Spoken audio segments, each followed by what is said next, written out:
우리 국내에 계신 재림성도 여러분 안녕하십니까? 그리고 해외에서도 이 교가 방송을 보시는 성도 여러분 반갑습니다. 2018년 제2기 안실학교 작년교과 마지막 때를 위한 준비, 우리 둔내교회 금요일 저녁 예배로 진행하고 있습니다. 이제 제2과로 제목이 다니엘과 마지막 때입니다. 이번 총 제목이 마지막 때를 위한 준비죠. 그리고 제2과가 다니엘과 마지막 때인데, 우리 교우님들이 교과책을 보시면요, 다니엘서의 예언 부분을 전혀 다루지 않습니다. 다니엘서에 나와 있는 다니엘과 그의 친구들의 삶에 대한 이야기를 기록하고 있습니다. 무슨 뜻인가 하면 바벨론 포로 잡혀가서 다니엘과 그의 친구들이 살았던 그 삶의 이야기가 마지막 때 재림 성도들이 겪어야 할 일의 하나의 역사적 표본이 된다고 하는 그런 의미겠죠. 그런 이해를 가지고 이번 제2과 다니엘과 마지막 때를 살펴보도록 하겠습니다. 이 방송은 조금 전에 말씀드린 대로 ABN 그리고 GNN이 공동으로 제작하는 우리 교과 해설 방송입니다. ABN의 경험과 기술, 그리고 GNN의 도전 의욕과 그다음에 장비, 이렇게 특별히 GNN 방송을 위해서 이 전자칠판, 그다음에 각종 장비들을 함께 후원하시고 도와주신 분들께 다시 한번 진심으로 감사를 드립니다. ABN과 GNN, 그리고 GNN과 ABN 함께 힘을 합쳐 복음을 방송을 통해 나누는 일에 최선을 다할 것입니다. 이 세상 역사의 종말이 가까이 이르고 있는 이때 다니엘이 기록한 예언들은 우리가 사는 바로 이 시대와 관계가 있으므로 우리는 그것에 특별한 주의를 기울여야 한다. 우리는 이 예언들을 신약 성서의 마지막 책의 가르침, 신약 성서의 마지막 책이 뭐지요? 요한계시록. 다니엘서를 요한계시록의 가르침과 연결시켜야 한다. 우리는 이런 아주 총론적 이해를 가지고 교과를 진행해 보도록 하겠습니다. 다 함께 다니엘서 1장 1절을 읽습니다. 시작. 유다 왕 여호야김이 위에 쓴 지 3년에 바벨론 왕 느부갓네살이 예루살렘에 이르러 그것을 에워쌌더니, 이 기록은 아무런 신앙적 표현이 없습니다. 그저 어떤 역사책에도 있을 수 있는 기록이죠. 바벨론 왕 느부갓네살이 예루살렘에 이르러 그것을 에워쌌다. 여기에 하나님이라는 단어도 성소라는 단어도 아무것도 없습니다. 그저 세속적인 역사 기록의 시작과 같이 보이지요. 여러분, 이 기록은 당시의 역사로 보면 아주 자연스럽습니다. 왜냐하면 바벨론은 그 당시 세계를 제패하고 있던 엄청난 제국이었고요. 예루살렘은 조그마한 나라였습니다. 요즘 말로 하면 미국 때 저 조그마한 아주 작은 약소국 어느 나라하고 비슷하겠죠. 이 국가 국력의 비교에 있어서. 그러니 바벨론 왕 느부갓네살이 예루살렘을 에워쌌다는 말은 정치적으로 보면 너무도 자연스럽고 당연합니다.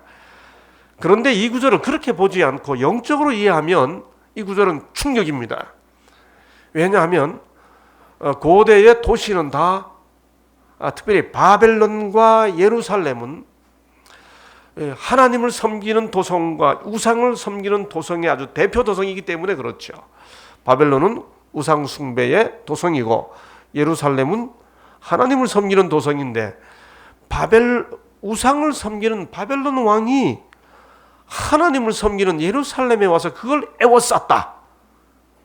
그러면 누가 진 거예요? 하나님이 패배한 것이 되지요. 그래서 이 구절은 그런 영적인 의미, 종교적인 의미로 읽는 사람들에게, 하나님을 섬기는 사람들에게는 엄청난 충격이 되지요. 이것이 아마도 그 당시에 솔로몬 성전, 솔로몬이 세웠던 그 솔로몬 성전이 이렇게 생기지 않았을까 하고 복원한 상상도입니다. 바벨론 포로 예루살렘 멸망은 엄청난 영적 충격이었습니다. 이건 유대인들로서는 해석할 수 없는 사건이었습니다. 하나님이 바벨론 왕 느부갓네살에 의해 지다니 이런 충격이 있죠. 여러분, 이걸 여러분이 생생하게 느끼게 하기 위해 어떻게 비유를 들면 좋을까요?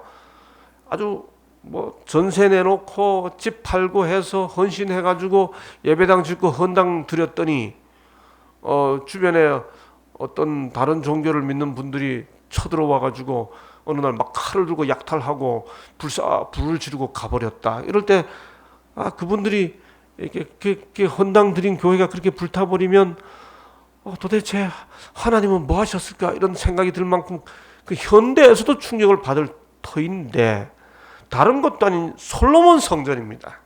그 솔로몬 성전이 느부갓네살에 의해 다 불타버린 거지요.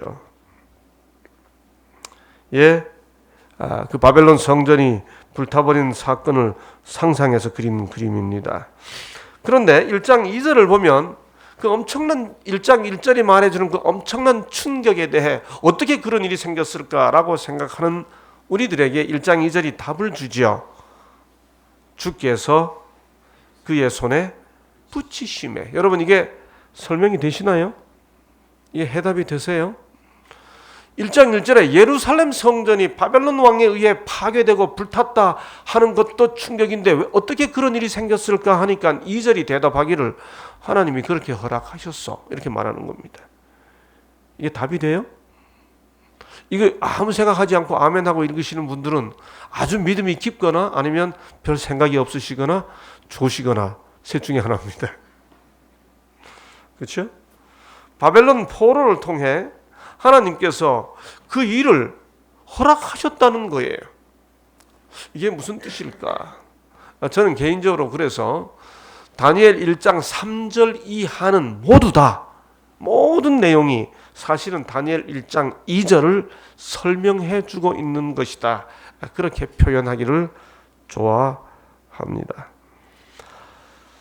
여기 선지자 5방 482쪽에 보면 우리 교과책도 말하고 있는 것처럼 이 일을 통해 유대 백성들이 이루지 못했던 일들을 바벨론 포로들이 이루어냈다 하는 말이 제2과 서론에 나오는데, 바로 그 서론을 압축한 구절이 선지자와 왕 482쪽입니다. 그들은 이방 나라의 포로였다. 무한하신 지혜자 즉 하나님께서 그들을 거기 두셨다. 하나님께서 그렇게 허락하셨대요. 하나님께서 그렇게 하셨대요.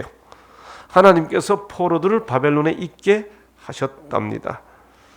사실 다니엘서를 읽어보게 되면 내용이 크게 두 가지입니다. 하나는 예언이고 하나는 다니엘과 그의 동료들의 삶의 이야기죠.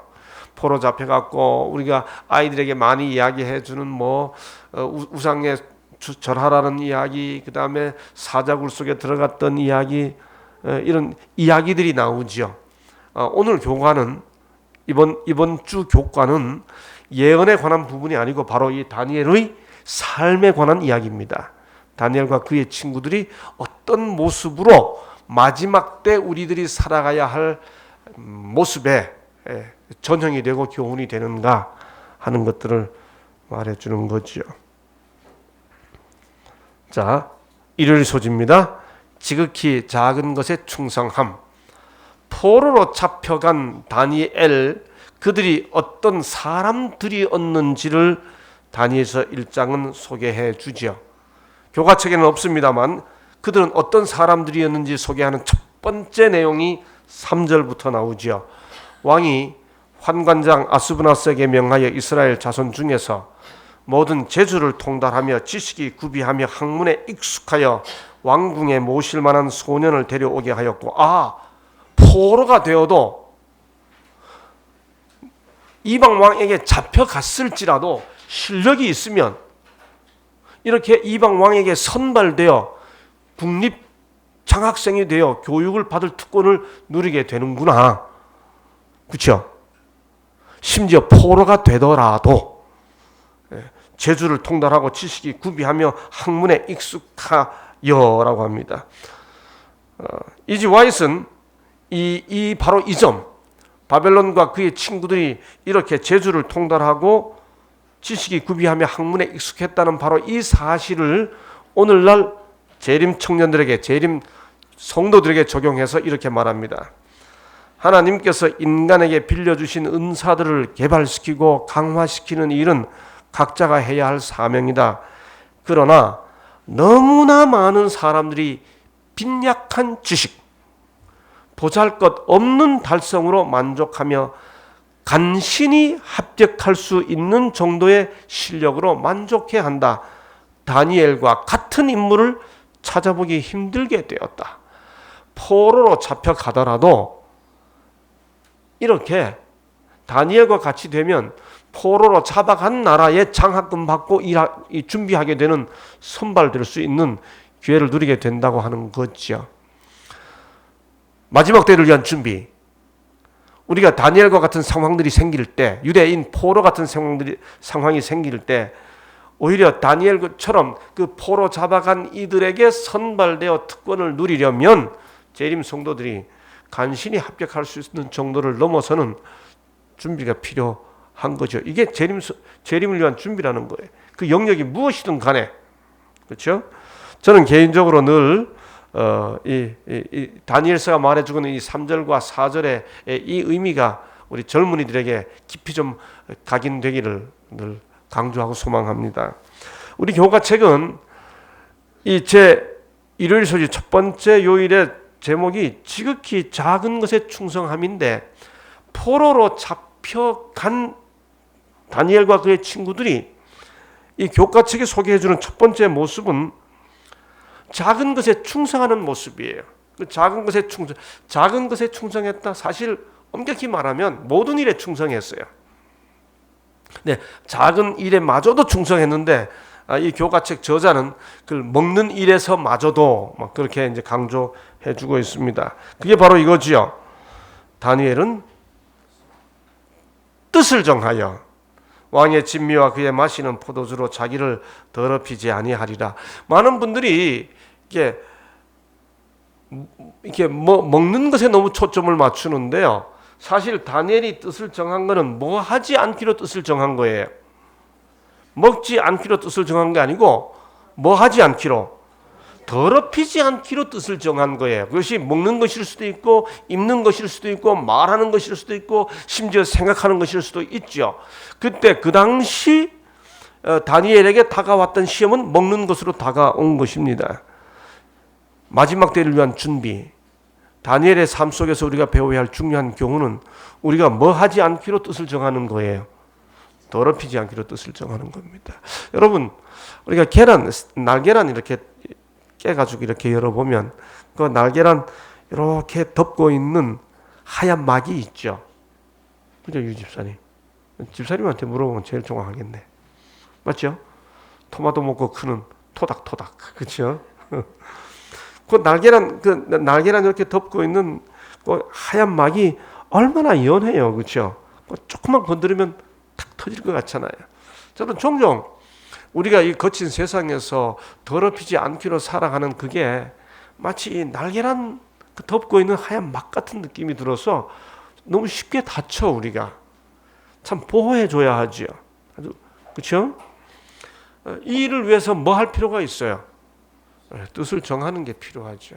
제가 학교에서 수업을 하다 보면 학생들이 저를 뚫어지게 바라보는 두 종류의 학생들이 있다고 소개했잖아요. 한 부류의 학생은 한마디도 놓치지 않기 위해서 뚫어지게 바라보는 학생이 있고, 또 한 부류의 학생은 자기가 지금 저를 보고 있는지조차도 잊어버리고 다른 생각하면서 저를 뚫어지게 바라보는 학생. 제가 다가가도 몰라요. 계속 다른 생각하기 때문에. 아무 생각이 없어요. 뜻을 정한 게 없어요. 얼굴을 쳐다보고 있어도 그냥 쳐다보고 있죠. 여러분, 우리가 뜻을 정하는 것이 참 필요합니다. 그런데 무슨 뜻을 정해요? 더럽히지 않겠다고 뜻을 정하는 거죠. 아주 작은 일에도 충성해야 된다고 말합니다. 바벨론 포로 같은 이 마지막 사건들을 위한 준비에서 우리가 준비해야 할, 마지막 때를 위한 준비에서 이 다니엘에게서 배워야 할 첫 번째 교훈이 바로 이런 모습이라는 거지요. 자, 이렇게 뜻을 정한 이 다니엘과 그의 친구들의 모습은 바로 이런 장면에서도 나타나죠. 예, 그들이 다 다니엘의 이름을 바꿨잖아요. 다니엘, 하나냐, 미사엘, 아사리야. 이게 엘과 야로 엘로 끝나면 하나님이고 야로 끝나면 여호와입니다. 이게 신명이 들어간 이름이에요. 그런데 이 이름들을 모두 다 그 엘과 야가 빠진 이름 다 바꿔버렸죠. 벨드사살, 사드락, 메삭, 아벳느고 이렇게 바꿔버렸는데 우리 한국 사람은 이걸 너무 잘 이해해요. 어느 시대 생각하면 되나요? 일제시대 때 창세기명 생각하면 됩니다. 이름 다 바꿔버렸어요. 이 유대 이 하나님을 섬기는 엘, 야가 들어가 있는 이름. 저는 종종 외국 애들 만나서 너 이름 뭐냐면 데니엘, 뭐 조엘, 요엘이라 그러고 뭐 예를 들어 그렇게 이야기하면 넌 이름이 데니엘인데 왜 교회 안 나가냐? 그럼 내 이름하고 교회하고 뭔 상관이 있냐? 그런데 그 데니엘이라는 이름이 그 영어인 줄 알아요. 그게 히브리어예요. 나의 재판자는 하나님이시다. 그러니까 이 이름의 뜻을 이제 풀이해주고, 야, 너 이름답게 교회 나와야지. 제가 이렇게 처음 들어보는 이야기라 그러고 그렇게 합니다. 자, 여하튼 이렇게 이름을 바꿔 버렸는데 이 이름을 이 청년들이 바벨론식 창시 계명을 안 받아들였어요.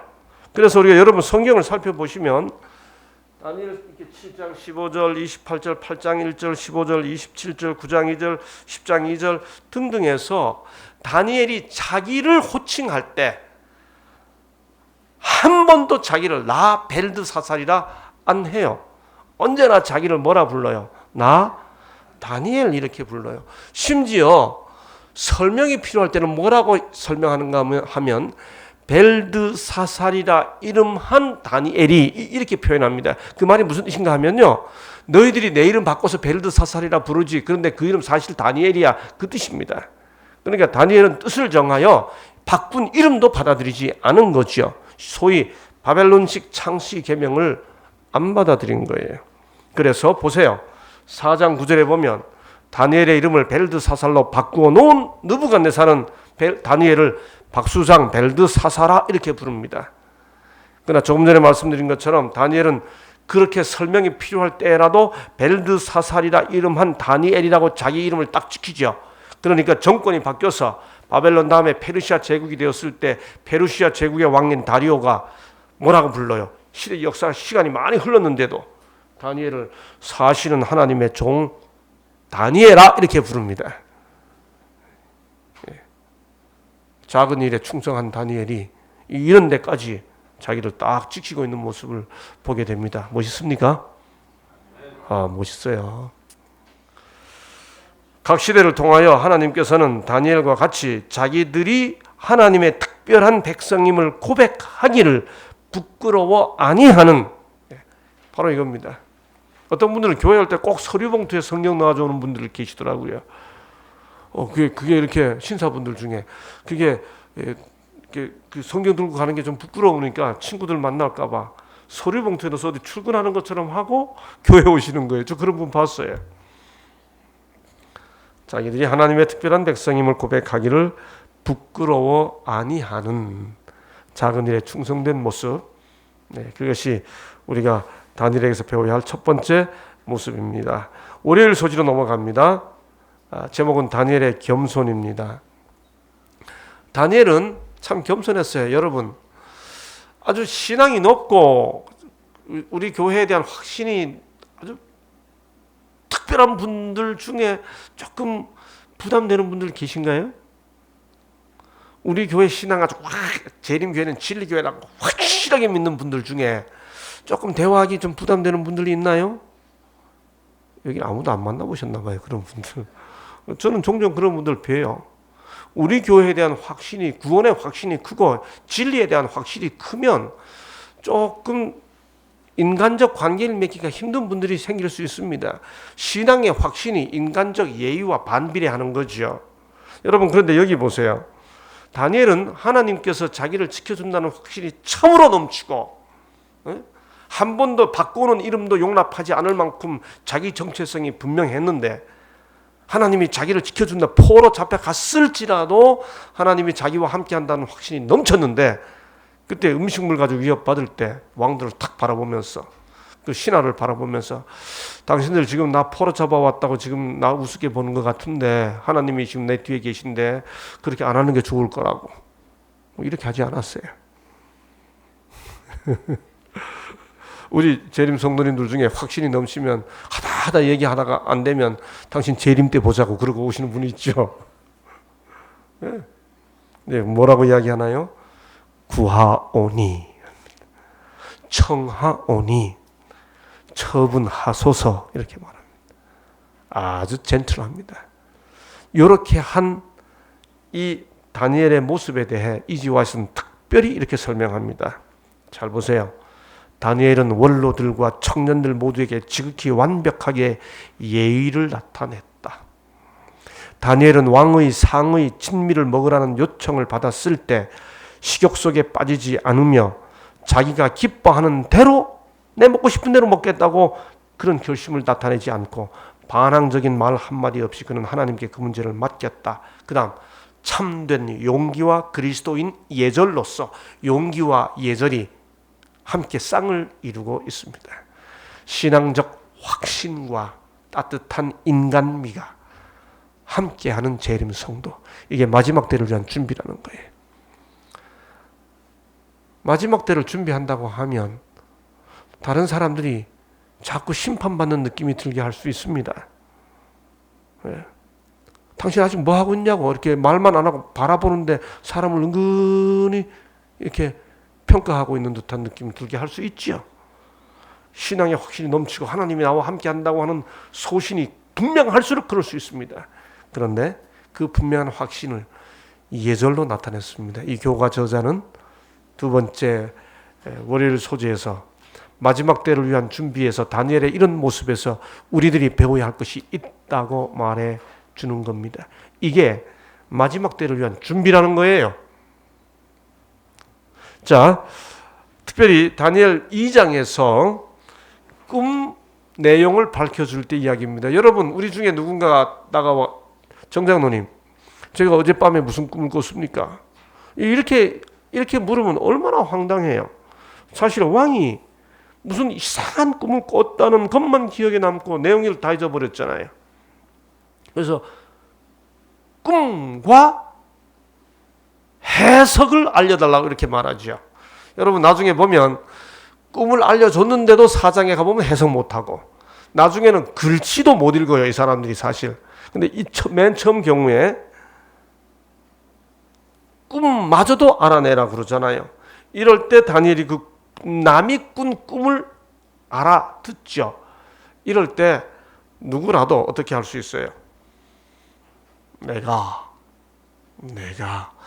이 정도라고 이렇게 할 수 있는데 그때 다니엘이 뭐라 그러나요? 오직 은밀한 것을 나타내실 자는 하늘에 계신 하나님이시라. 자기가 남이 꾼 꿈까지 알아내고서도 철저하게 하나님께 영광을 돌리고 있는 모습이죠. 교가 저자는 지식과 덕을 대비해서 강조해 줍니다.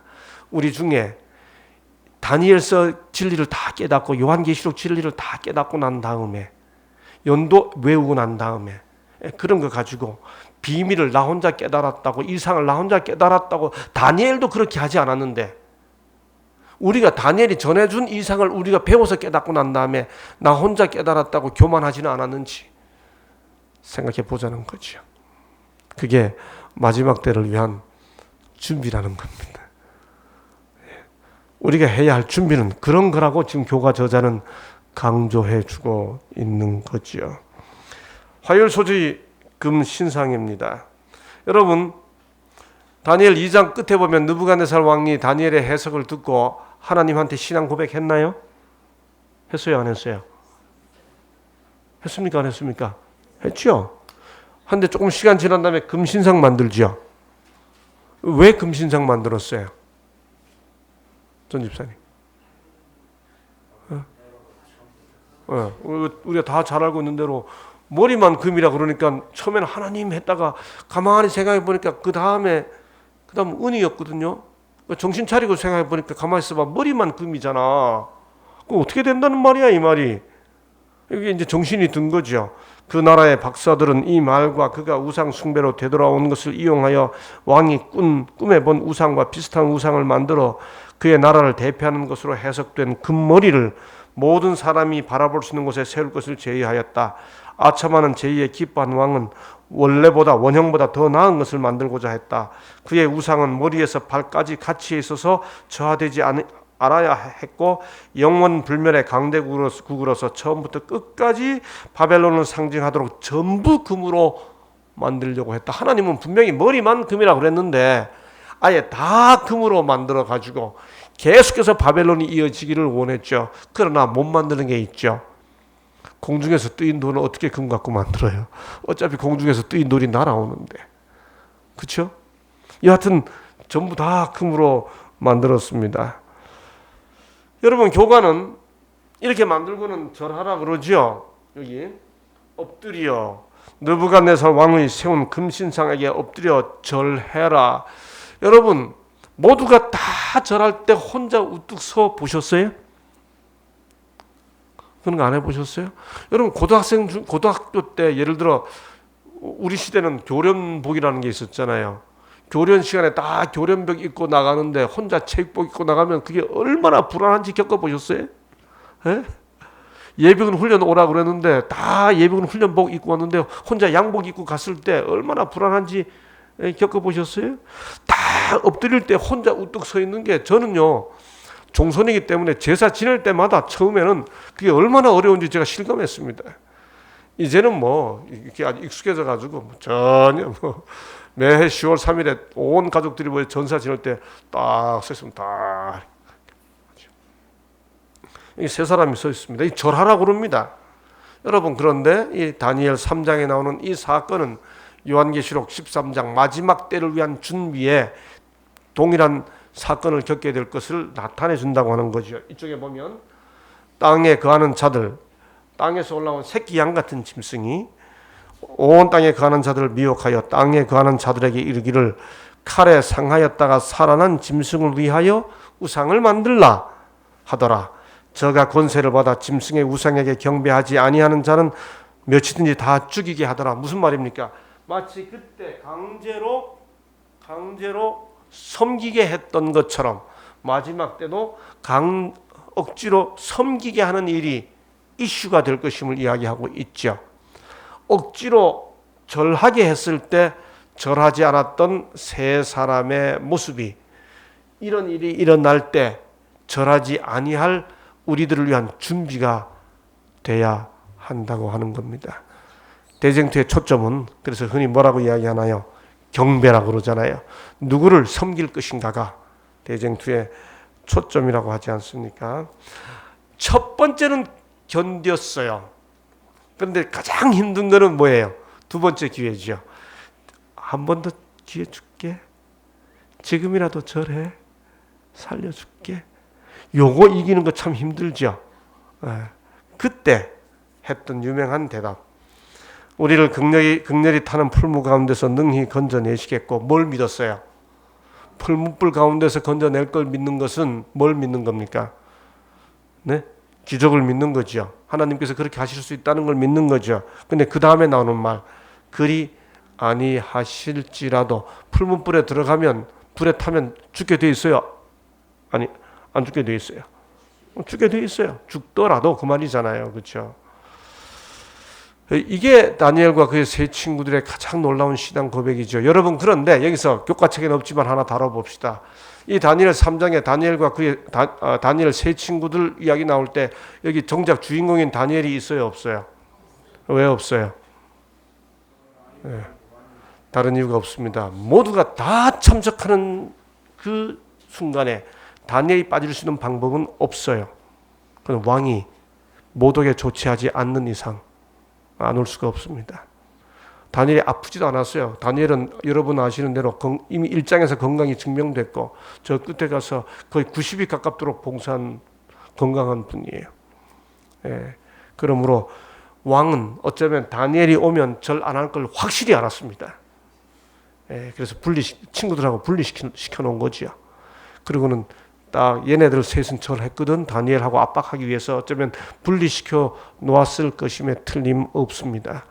여하튼 경배가 대쟁투의 초점이 됐죠. 자, 드디어 풀무불에 들어갑니다. 세 사람을 넣는데 사드락과 메삭과 아벳느고의 하나님을 찬송하리로다. 네 사람이 다녔죠. 그 넷째 사람을 보니까 뭐 같았어요? 신들의 아들들 같았다 이렇게 표현했습니다. 신들의 아들이 아니고요, 신의 아들이 아니고요, 신들의 아들 이렇게 이야기했습니다. 신이 복수예요. 그러니까 느부갓네살은 지금 네 번째 나타난 신적 존재를 자기가 가지고 있는 우방신의 관점에서 신들의 아들이라고 했는데, 그럼에도 불구하고 그 다음 보세요. 여기 보면 사드락과 메삭과 아벳느고의 하나님을 찬송할지로다. 그들의 하나님이 그가 그 사자를, 그러니까 거기 넷째 등장한 신적 존재가 그저 그들이 섬기는 이방신이 아니라 사드락과 메삭과 아벳느고의 하나님께서 보내준 사자라고 고백하고 있죠.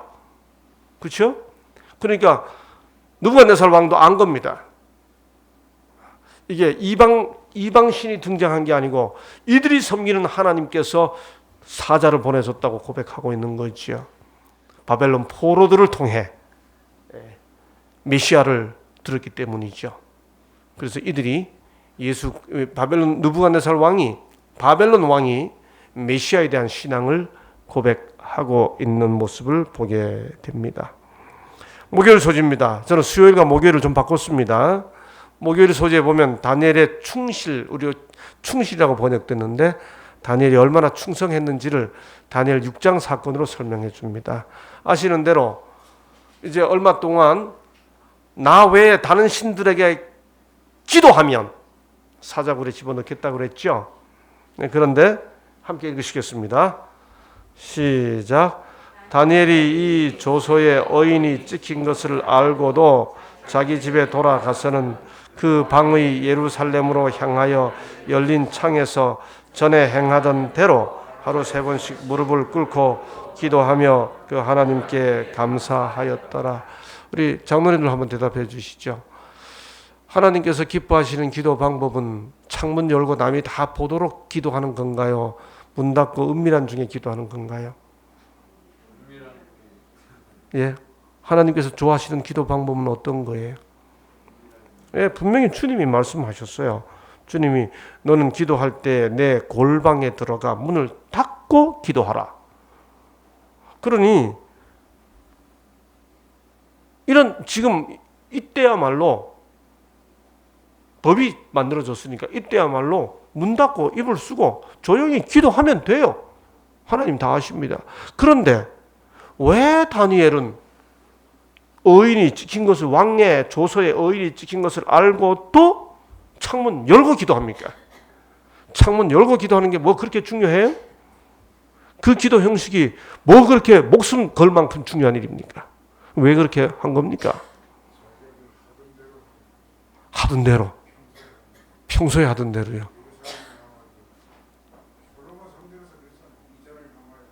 예, 우리 유 집사님, 우리 교과책에 보면 질문이 나와요. 왜 불필요한 기도 형식을 이렇게 꼭 지켰냐? 아까 우리 최장로님 말씀해 주신 대로 이렇게 늘 하던 이것의 습관은 어디서부터 비롯됐어요? 그거는 말씀하신 대로 예루살렘 성전 봉헌 기도에서 비롯됐어요. 단 앞에 와서 기도해라, 이 전에서 기도해라, 이 전을 향하여 기도해라, 전 있는 편을 향하여 기도하거든 하나님께서는 하늘에서 우리 기도를 응답해 주소서. 특별히 다른 나라로 포로 잡혀갔을 때 성전 있는 편을 향하여서라도 기도하거든 하나님 들어주세요. 이렇게 봉헌 기도를 했기 때문에 여기에서부터 예루살렘 편을 향하여 기도하는 기도 습관이 생긴 건 사실입니다. 그런데 그렇다 할지라도 창문 열고 기도하면 다 기도하는 게 노출되잖아요. 보이잖아요. 그런데 그렇게 하면 목숨을 잃을 수도 있는 상황인데, 문 닫고 예루살렘 성전에 있는 편을 향해 기도하면 안 되나요? 그렇게 기도하는 부분이 노출되지 않도록 하면 그게 그렇게 문제입니까? 그 기도 형식이 뭐가 그렇게 중요합니까? 그것에 대해 선지자 왕 540쪽은 이렇게 설명합니다. 그를 멸하려고 음모를 꾸미고 있는 자들 앞에서 그는 하늘과 자기의 관계가 단절된 것처럼 보이는 것조차도 허락하지 아니하였다. 사실 그걸 아까 우리 유집사님 대답한 대로 그걸 수용하는 것이 어쩌면 그 개인에게는 문제가 신앙적 영적으로 문제가 없을 수 있어요. 그런데 그걸 지켜보고 있는 사람들에게는 말한 대로 이 시점에 문을 닫고 바꾸면 그들이 보기에 이 사람이 하나님과의 관계를 끊었다고 생각할 수도 있기 때문에 그를 지켜보는 사람들에게라도 그렇게 보이는 것조차도 허락하지 않았다. 네, 이게 다니엘의 의지였습니다. 이게 다니엘의 충실함이었죠. 자, 그래서 이런 다니엘과 그의 친구들의 모습 때문에 다니엘과 그의 친구들이 이방 왕을 만날 때마다 마지막 결론은 다 어떻게 끝났나요? 2장의 결론. 왕이 다니엘에게 이르되 너희 하나님은 참으로 모든 신의 신이시다. 결국 포로로 잡아간 왕이 포로로 잡혀온 포로들이 섬기는 하나님에 대해 신앙을 고백했죠. 2장의 결론입니다. 3장 결론 뭐예요? 사드락과 메삭과 아벳느고의 하나님을 찬송할지로다. 3장의 결론도 결국 왕이 포로들의 하나님을 신앙 고백하는 것으로 결론이 났어요. 그렇죠? 그 다음 6장 사자굴 사건의 마지막 결론입니다. 심지어 뭐라고 결론을 내리나요? 내 나라 관할 아래에 있는 사람들은 다 다니엘의 하나님 앞에서 떨며 두려워할지니 그는 사시는 하나님이시여 영원히 변치 않으실 자시며 그랬죠. 결국 현실적으로 왕은 예루살렘을 점령했고 불태웠고 유대 백성들은 포로로 잡혀왔는데 포로로 잡혀오는 바람에 누가 하나님을 섬기게 됐어요? 네? 누가 하나님을 섬기게 됐어요? 왕들이, 포로로 잡아간 왕들이 하나님 앞에 신앙을 고백하게 됐잖아요. 그러니까 이스라엘 백성들이 하지 못한 일들을 누가 한 거예요? 누가 한 거예요? 포로들이 한 거죠. 포로로 잡혀간 이들이 했죠. 어떤 모습 때문에 그렇게 할 수 있었나요? 작은 일에도 충성하는 모습. 이름이 바뀌어도 끝까지 신앙 정체성을 지키는 그런 모습. 자기를 더럽히지 않겠다고 결심한 뜻을 세운 모습. 그 다음에 신앙의 확신이 높지만은 겸손하게 구하고 자기에게 자기가 깨달은 그 진리의 지식들을 자랑하지 않고 하나님께 영광을 돌리는 그런 모습. 그런 것이 준비되어 있었기 때문에 성전이 멸망당하고 포로 잡혀간 상황에서도 하나님의 영광을 드러내는 사람들이 되었다는 거지요. 마지막 때를 위한 준비. 다니엘서 연도를 다 외우고 예언 진리를 다 깨달아서 반짝반짝 해주고 누가 뭘 잘못하고 있나 이거 살피는 것이 마지막 때를 위한 준비가 아니라 바벨론 포로 잡혀갔던 사람들의 이런 모습이 마지막 때를 위해 준비해야 할 우리들의 모습이다 라고 하는 것이 이 교과의 핵심 내용입니다. 이들이 이렇게 하고 나니 결론이 어떻게 됐어요? 이제는 우리가 이 말씀이 이해가 되는 거죠. 그들은 이방 나라의 포로였다. 무한하신 지혜자께서 그들을 거기 두셨다. 하나님께서 그들을 왜 거기 두셨어요? 포로라는 사건을 통해 왕들에게 참 하나님을 고백하기 위한 것이었죠. 그래서 뭐라고 이야기하나요?